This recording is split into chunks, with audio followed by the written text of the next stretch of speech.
Hello and welcome to the inaugural production from Frankfurt Studio. This is a 500 square meter facility, brand new here at Frankfurter Buchmesse, and we are pleased to have you with us. It is good of you to join us as we have a very special session for you to kick off this excellent new facility here at Frankfurt Book Fair. My name is Porter Anderson. I am the editor-in-chief of Publishing Perspectives, and I am very excited about who's with us today in our very first program. Markus Dohle is the worldwide CEO of Penguin Random House. He is going to be speaking to us on many of the best and most important subjects that we're dealing with in this very pivotal Frankfurt Book Fair. We are all looking for what's next. We're all trying to forget some of what's behind us, and Markus knows exactly where we're going. Markus, welcome. Thank you, Porter. So good of you to come. It's a pleasure. We want to stress to you, as a matter of fact, that we are both live here in the studio. The exciting thing about Frankfurt this year is that it is live. We're in person. We hope to have a much bigger fair next year as everyone is able to again travel. But one of the best things that Frankfurt Studio is doing for us is allowing us to originate original content right here from the fair so that you can join the Frankfurt conversation. And we'll be here all week with programming. So please join us every day, keep watching, and we'll keep you up to date on what's going on. Markus, I would be remiss if I didn't start by saying congratulations. Markus has actually just been made the Media Man of the Year by Horizon. Now, I'm saying Horizon for you English speakers, and I'm not doing it in German very well, but this is a marvelous award that actually recognizes Markus' media savvy. And some of the things he's going to be talking to us about are the intersections between publishing and where the media status and understanding of the societal moment we're in come together. So, Markus, one of the things you said in your acceptance speech with this wonderful award from Horizon is that you feel that long-form storytelling has become more important than ever, and particularly in helping to regain the trust that people have lost in the media. Tell me about this. Sure. I'm happy to do so, Porter. So first of all, it's great to be here in person in Frankfurt together, and I want to thank the fair, and I want to thank you for this opportunity. So I'm looking forward to a good conversation and discourse about where the industry stands again and where the industry is going. Likewise. So look, we live in very peculiar times, and I think that long-form reading has become even more important in a world that is driven by a never-ending news cycle, that is driven by sort of new breaking news by the second. That's right. That's right. And we in publishing, in book publishing, we've always provided the deep dive and holistic view. Hopefully based on facts and the truth, right, to actually give people like a broader, a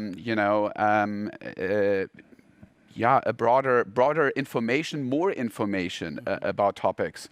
In particular, of course, in nonfiction, when we want to sort of educate people, also entertain people and inspire them. So long form is important in a world that is becoming more and more short form. That's number one. Right. Number two is that brain science has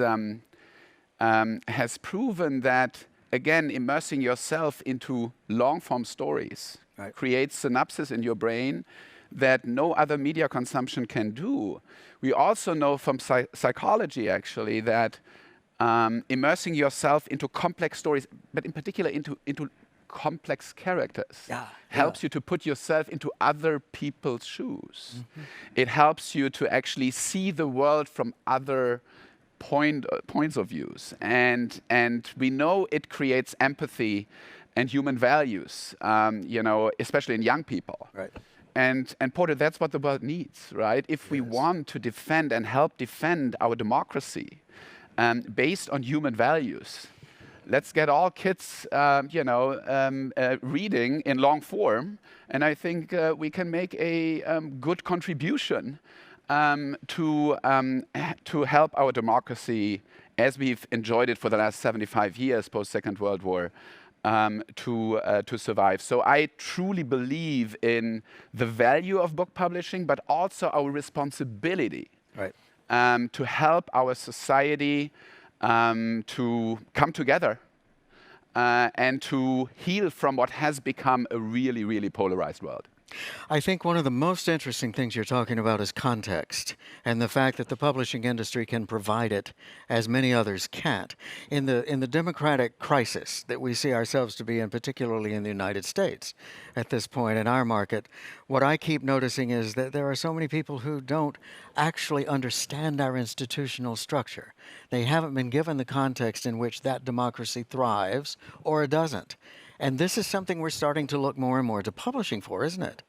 Yeah, absolutely. Again, what we've lost a little bit, again, the media industry has been under pressure from, many areas, and in the last sort of 20 years. And what we've lost a little bit is a common understanding about a fact-based truth that we basically all sort of accept as the truth. And the internet and social media has, again, they've provided a lot of sort of great values to the world.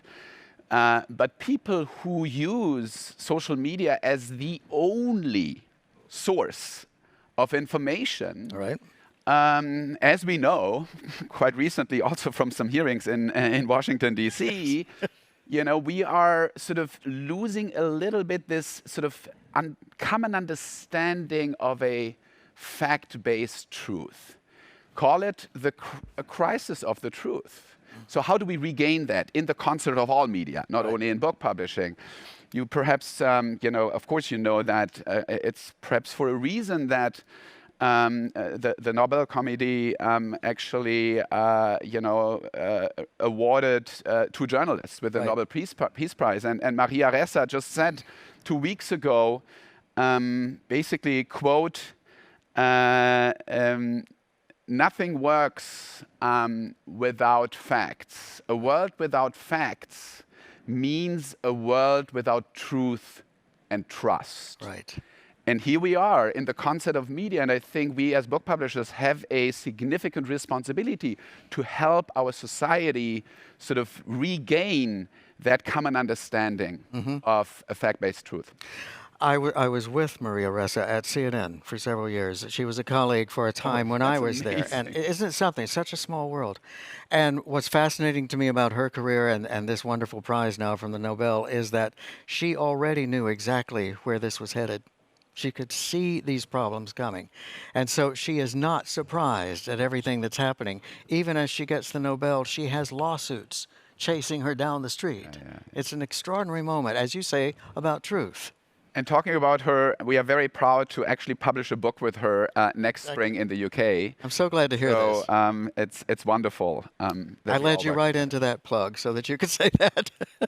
But it's very exciting, and it's great to see that piece coming forward, too, as a matter of fact.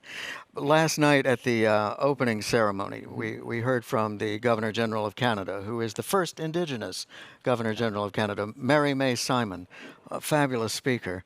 And she said one of the most interesting things that she learned from her grandmother telling her Inuit legends. She said that she had learned that all stories are creation myths, and that when we write a story, we are creating ourselves. And I thought that that is the action point for fiction. We understand nonfiction in the truth versus non-truth world.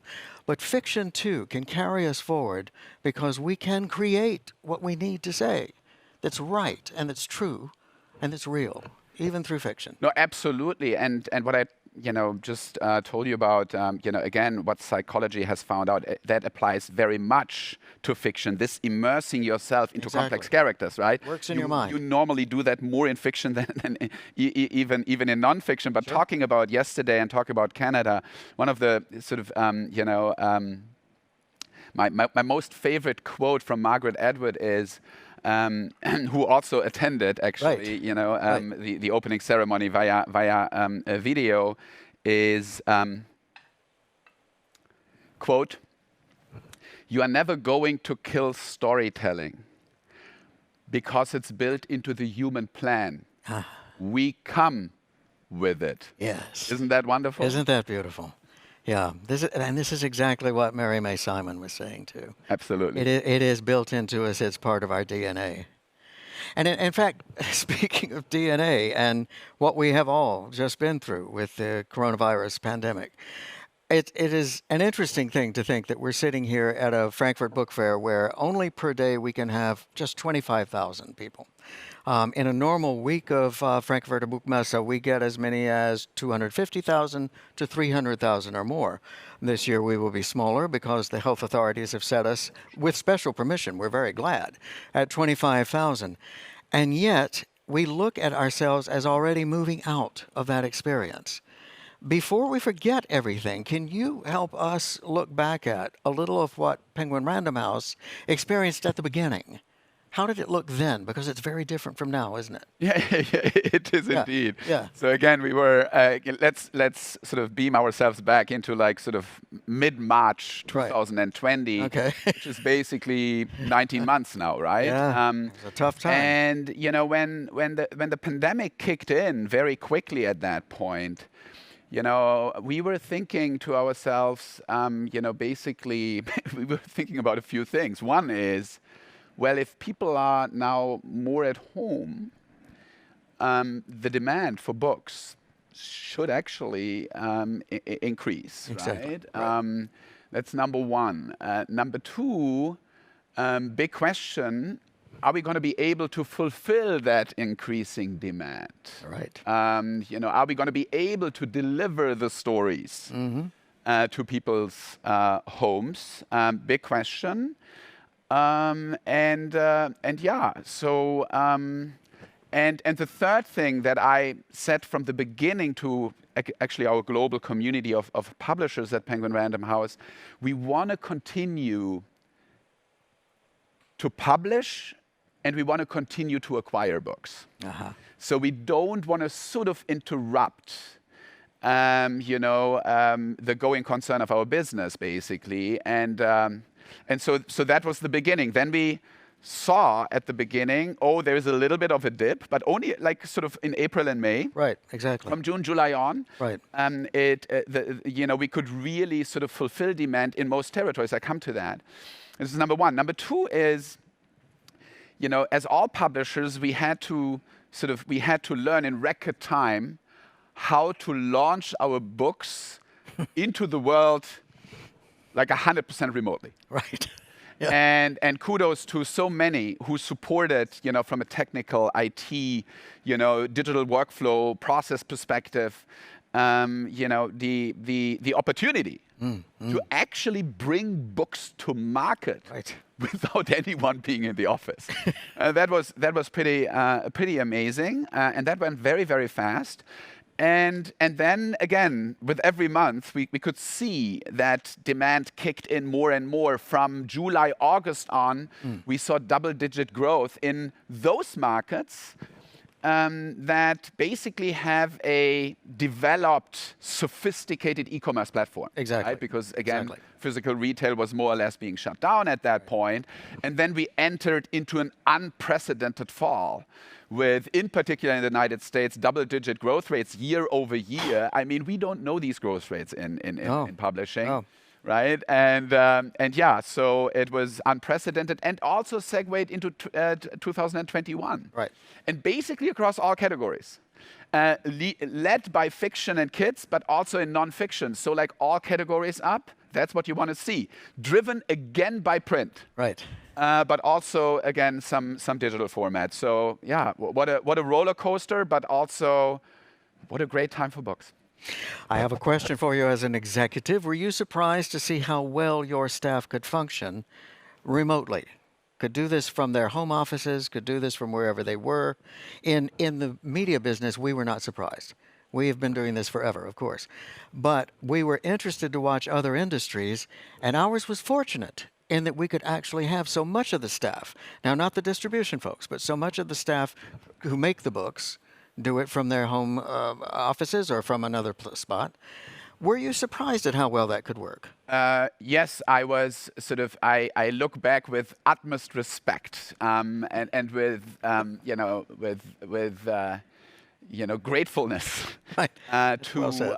what our people have done. And again, technology helped us to at least come together. Right.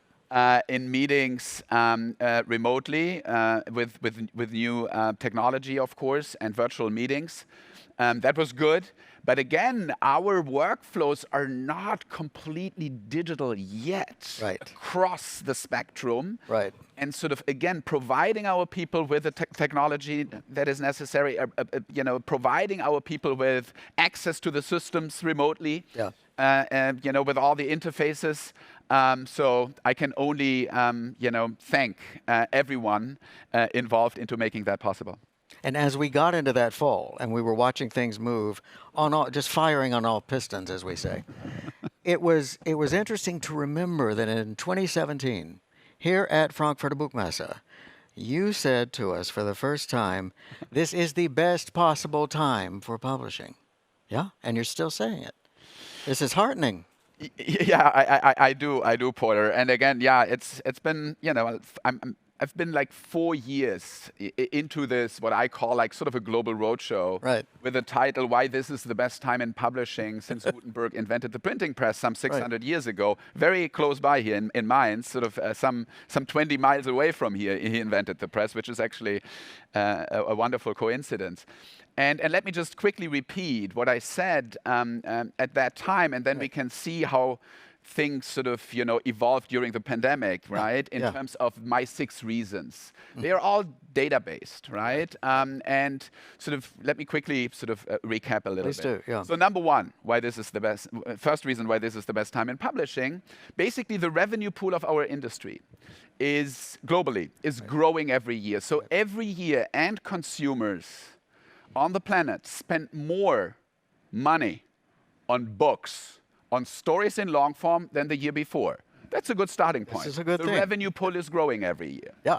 Second reason why this is the best time in publishing, in book publishing, is that we have fairly stable, robust, developed business models for the physical distribution of our content, but also for the digital distribution of our stories. In some countries, not everywhere. Yeah, and we have actually, you can basically order from around the world, but and we have been able to develop a business model for the digital distribution of our stories, a functioning, and not all media industries, have achieved that goal. So.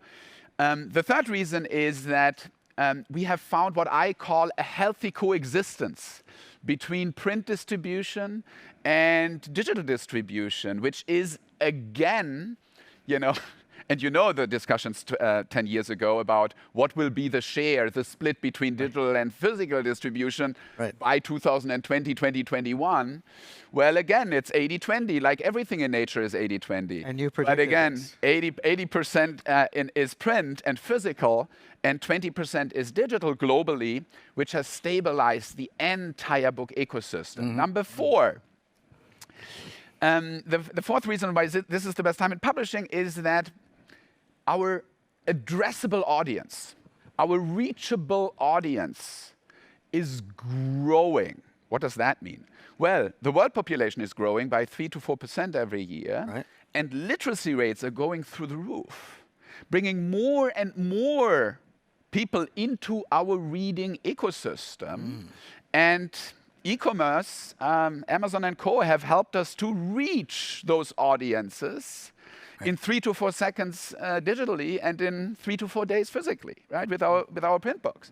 Number 5, perhaps the most important reason why this is the best time in publishing is that books for children and for young adults have been the fastest growing categories of the last 25 years since Harry Potter. And that is, of course, important because it brings new and ever larger generations into our ecosystem. Last but not least, the sixth reason is that audiobooks are booming. Right. And they are partially incremental. They are not just cannibalizing other formats, Right. because you can do other things while listening to a good audio book.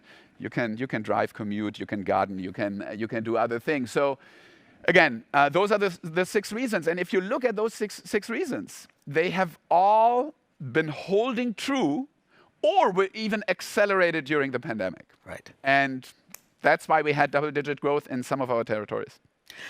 And when we look back at the print phenomenon, and the fact that you were saying that we were discussing, oh my God, what will it be in 2020? Will we still have people buying a print book? You knew to bet on print, didn't you? Well, I didn't know it. You told us you knew it. No one knew. Again, let's go back. 2007 November, Kindle was launched, and with Kindle, the mass market for ebooks was being created, right? And the discussion, and again, steep rise of the ebook, like between 2007 and then 2011-12, when sort of it stabilized at that point. But yeah, you know what the experts said at the time, right? By 2020, Gutenberg, not really, right? I mean, print books, perhaps dead, right? Right. So when I started to think about that, also with my team back then, I defined our strategy in 2008-9 as being format agnostic, right, and sales channel agnostic.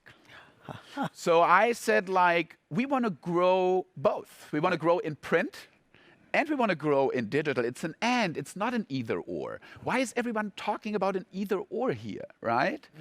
Mm-hmm. We believe that even in 50 years from now, a significant chunk of our business will be print. I didn't know the percentage at that point, and I was perhaps not as ambitious as 80% being print in 2020, 21. But I was thinking it's not going to go away. And if it's a big chunk of our business, we want to grow that part of the business. And I also, that's the format agnostic approach. We want to, it's an and, it's not an either or. And that brought also our people together, because you had people who predominantly work on print, and then you have people who work on the new stuff, on the digital stuff. And so you could actually also bring culturally your people together. Everyone is important because it's an and, it's not an either or. Right. Sales channel agnostic, we wanted to grow like all channels. And we knew that, again, discoverability and visibility of books in bookstores is so important. Right.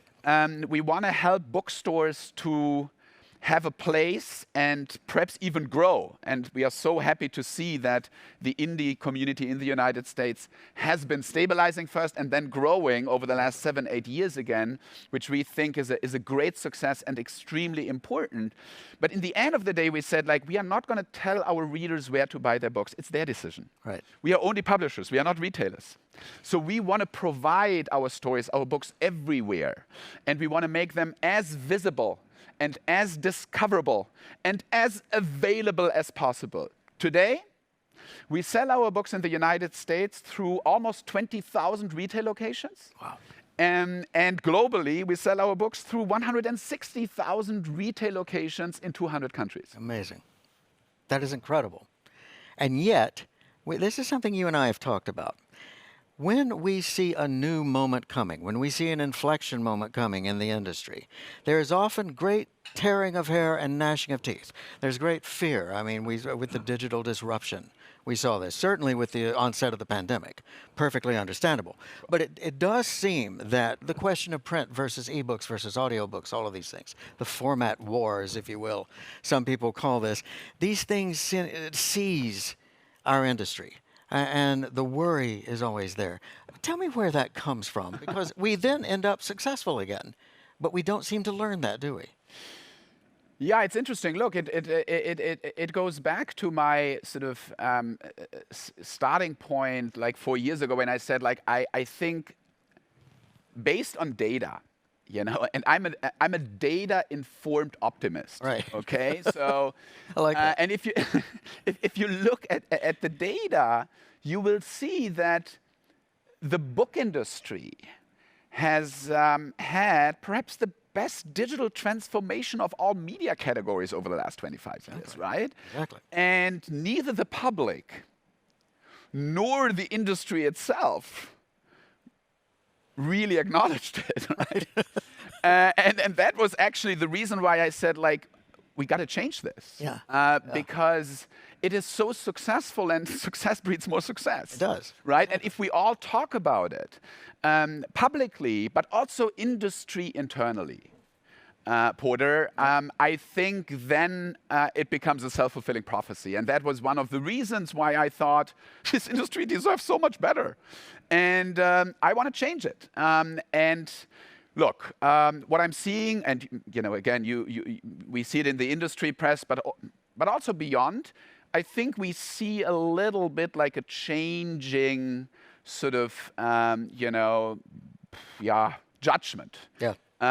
It's baby steps, but I see more optimism. And we saw it yesterday also in the speeches of the officials, right? Right. So the success of this industry is being seen more than before.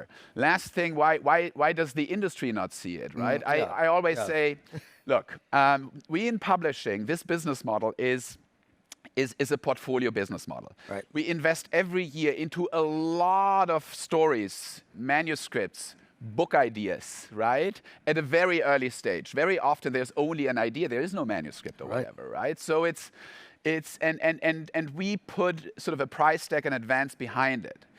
Because we believe in it, right? And every book is unique. It's like its own sort of, startup, right? And we want the book to live forever and become a modern classic. But only a few of my 15,000 titles that I publish every year around the world is really sort of becoming a modern classic. So that means that failure is part of our business model because it's a portfolio business. And because of that failure that we experience every day, people think like something is wrong with the industry. It's not. It's part of our business model. And I hope that also sort of publishing internally, we become more optimistic and communicate more optimistically, about this business, because the business deserves it. Going back to facts and to truth, the facts tell a very clear story about success. And when you look back at where the pandemic's impact, which scared everybody at the beginning, as you're saying, and absolutely, where it took us in terms of what readers are doing, do you see a sostenuto? Do you see this continuing in the grand scheme of things, that there is more digital acceptance in terms of format and of commerce and of how people get their books? Or are you, as we hear the people who are afraid say, oh, it's all going to collapse on us now, it's all going to go back, Yeah, isn't it interesting that now sort of some people in the industry are worried about the sort of post-pandemic development of the industry? The end of the pandemic. Oh no! This is interesting and shows a pattern here, right? See? But look, we have achieved a lot. So first of all, again, in large territories with a developed e-commerce platform, we were able to fulfill the demand. Yep. We attracted sort of new readers and families who adopted book buying and reading again or for the first time. And so more consumers sort of came into our ecosystem. The question now is, how do we keep them in the ecosystem? That's right. Right? With great stories. Right. How do we make sure they continue to buy and read books? Right? That is a big goal, and that has a lot to do with marketing, and that has a lot to do with publicity, and that has a lot to do with publishing great stories, and sort of again connecting with end consumers on many levels. But I am convinced that we have a great opportunity here to actually stabilize the industry on a new at a higher level, right? Yep. And then there is this, that's the reader piece, and then there is this shift to online and e-commerce, that we've seen sort of accelerating, of course, because physical retail was being shut down. And again, kudos to our readers, right? Because even with physical retail being shut down during the crisis, readers are so resilient. Yeah. They were so resilient again. They wanted books. Yeah. And they found a way to get the books. Right. Not only in digital formats, as we know, in print formats, predominantly because, again, print was driving the growth. In main territories like the US last year, which is also interesting. It was not like digital formats driving the growth. Right. It was the print format, again, across all categories. So kudos to our readers. Readers are resilient. They are. And so I hope we have developed a lot of new resilient readers who will remain in the ecosystem. I think we have. I mean, you can look at our French colleagues who went to the government and said, you must make our bookstores essential. Yeah, sure. You know, classify them to make them stay open. It was wonderful. It was great to see that basic grassroots uprising, you know? Yeah, absolutely. Terrific. We had that in many countries, that discussion about, and we heard it yesterday in Canada too, right? Yes, exactly. At the meeting, sort of, books as essential products. Right. Isn't that wonderful for all of us? It's absolutely. I love that. And we had that discussion, of course, in many countries in Europe too. Absolutely right. And the optimism you're showing us now, and that you've been showing us for years, obviously is informing your decision to acquire Simon & Schuster. And this is something that's been an interesting move, of course, to everybody in the industry. Can you tell us what goes into the thinking now? Where are you in the process with S&S? Well, look, of course, I'm sort of limited to talk about details. Yeah, sure. But again, I can give you a little bit sort of a blue sky picture as to why we've decided to do it. So, yes, we think that this is the best time in book publishing. It's not only sort of, I think that. It is what we at Penguin Random House think, and what our shareholder Bertelsmann thinks, right? And Bertelsmann, this sort of family-controlled foundation, that actually really sort of is also a cultural and societal institution in a way. Right. They've been in the business for almost 200 years, right? It all started with a book. Right. Back then in 1835. And so the commitment to books is extremely high, right? And they were watching the renaissance of books and print over the years and encouraged me to invest even more. Not only like sort of in the US, we've acquired some companies in Spain and Latin America and in other parts of the world, even here in Germany. And also, like, we've invested in more content into organic growth, Right. Which we think is very, very important to be part of the organic growth revenue pool of the industry, right? That I talked about as my first reason why this is the best time in publishing. Now, Number one. look. As a logical consequence, we decided to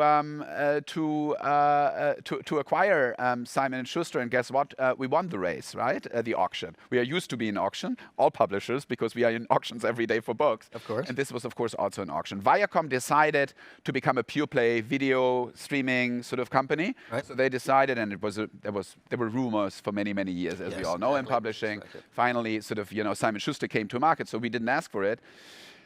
Again, Porter, we've done it before with Yes, BDD you and have. Random House in 1998 following, and then, of course, with Penguin in 2013. And we've always tried to do this in not only in a pro-competitive way, but also like to the benefit of our constituencies, right? And I can give you a few examples.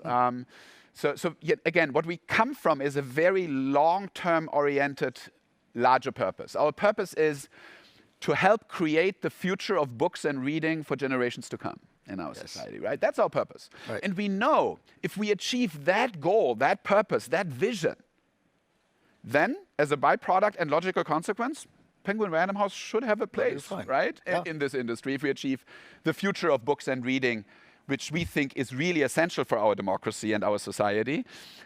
So we are coming from that.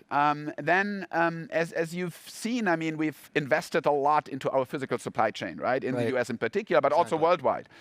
More than $100 million in the last 10 years, right? So we zigzagged a little bit. When people were going away from print, we were heavily investing into it because we wanted to actually work on a diverse channel mix. And this is typical of your approach, a slightly contrarian. This is typical, a little bit zigzagging. You call it the zigging and I like the the zagging. zigzagging a little bit, I know right? you do. So, and we invested heavily because we knew that bookstores are important, and we wanted to make them more efficient, i.e., more profitable. Right.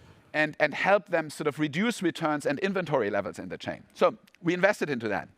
So, and today, I think people acknowledge that we have a very good, if not the best, supply chain in the industry. Right. Okay. Right. So for retailers, getting more books through that supply chain is actually a benefit, right? Of course. So we are convinced that we can sell more of the SNS books because of our fast replenishment, having the books available, and having sort of that platform developed with physical retailers. So that's that part, right? As a signature sort of value to the industry on the author and agent part, Penguin Random House has always had this sort of internal bidding kind of policy, right? We always wanted to make sure that we find the perfect match. Right. The perfect match between author and publishing imprint, and the perfect match between manuscript and editor. Right. That's what we do in publishing, right? We have to find the perfect match. Right. And you can, in a country like the US, where we have like 100 imprints-ish, right? You need to make sure that your editors and publishers have creative but also entrepreneurial freedom. Exactly. And that resulted in us always saying, like, yeah, we can compete with each other because publishers should have entrepreneurial freedom. Right? And as you perhaps know, and it was sort of in the industry press, I announced a few weeks ago that if we sort of post-closing that we will keep the ecosystem of Simon & Schuster, their imprint legacies, their togetherness, sort of as one. And we also basically want to bid against each other in an external way. Right. So so nothing would change, right? And I think that created a lot of support in the agent and author community. So what I want to say here is, look, we want to do a good job again. And if you look back at Penguin Random House and also the industry post Penguin Random House, everything is up. Yeah. Number of ISBNs we publish is up. Industry revenue pool is up. So, the agents are doing quite well. I guess that's what we are hearing. Yeah. So I think, the data show we've done a fairly okay job, right, with that. And retailers are saying, like, it's very good to get that much volume through that very efficient supply chain. Yeah. We want to do that again. We want to make this beneficial for authors, agents, retailers, and ultimately readers. And for us. In that order. Exactly. And this announcement you made, of course, that they would be able to bid against each other, as you say, externally, was very well received in the industry. This was a moment of relief, I think, for some who were concerned. There's a term here that I think I've heard you use before, stewardship. To be the best steward means to think of the benefits on all sides, yes? Yeah, sure. Best stewards, we also, again, we've always, in many regards, we always wanted to be also like good industry citizens, right? Again, we know if the industry does well, as a byproduct and logical consequence, we should do well too, right? Exactly. If we publish still some of the finest books on the planet, right? Because that's driving the success in publishing, of course. And we think we are pretty good at it. Yep. So if the industry and the ecosystem is sort of healthy, right? Then the future of books and reading in our society for generations to come will become reality. And then we will have a place. So that is really it's fairly simple. Yeah. And the rest is a book by book kind of consideration. Right. I also that's the stewardship and being a good industry citizen. The other thing is like what I call Penguin Random House a community of imprints. Right? We provide some, services to our imprints and systems. And hopefully good reach. And the shift to online is, of course, like also presenting opportunities and challenges, right? Which we can talk about a little bit. So we want to help our publishers, our imprint publishers and editors to have sort of, the highest service levels. And that's what Penguin Random House does. We are a community, and we are providing services. In the end of the day, the business is happening on an imprint level. Yes. It is actually the smallness in publishing that matters. It is not the size.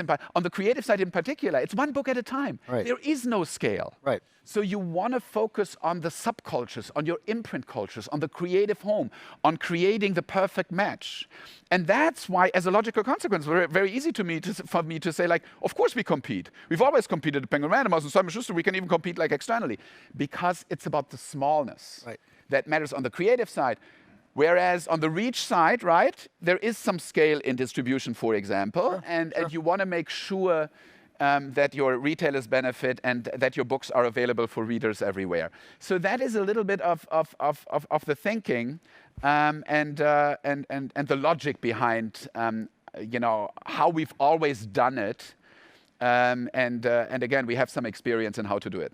And it sounds like, I mean, before we leave this point, because I do want to ask you a couple more things, but it sounds like what we're saying then is that that's the answer to somebody who would say, should we not worry about consolidation, however, just in the grand scheme of things? Is there a concern of seeing more consolidation in the industry? If you look at sort of, my answer is no. Because if you look again at data. Right.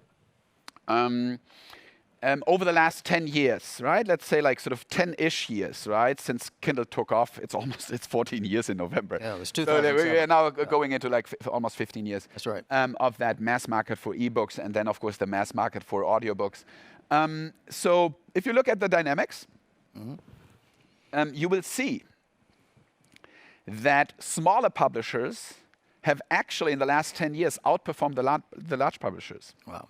It's hard for me to say, right? Because I'm one of those who got a little bit outperformed by smaller publishers, and so there's also like we have a lot of very good new entrants into the market. There are no entry barriers into this market, right? There are new publishing models like, the Callisto model, the data-driven publishing and stuff, that basically gained very quickly traction in this industry, right? We have new avenues to the reader. We have self-publishing, right? We could talk about that a little bit. We don't have the time. But if you see the dynamics, they are very healthy. The industry is very vibrant. And so, if you will, the industry has been fragmenting a little, and not consolidating over the last decade. Again, the recent acquisitions of Workman and HMH, we can't go into the weeds here, have like very particular reasons. But so that's the dynamic, a very, very healthy dynamic. Why is that, Porter? Two reasons here. One of which is the shift to online. That basically has created a different sort of marketplace a little bit, where the visibility and discoverability is being created very different from a bookstore. Exactly. And that has also helped smaller publishers. And smaller publishers, in particular, if they have a very good backlist, they have their best time. Talk to small publishers with a good backlist. They're saying like, oh my God, this is the best time in the history of my company. Right. Because, e-commerce has become, over the last years, a little bit more about the long tail. Backlist is outperforming frontlist a little bit. Right. So if you are a smaller publisher, you have respectable, like good frontlist, which becomes backlist. You have a very efficient channel with low return rates, and your backlist is going through the roof. So the industry dynamics are extremely healthy from my perspective.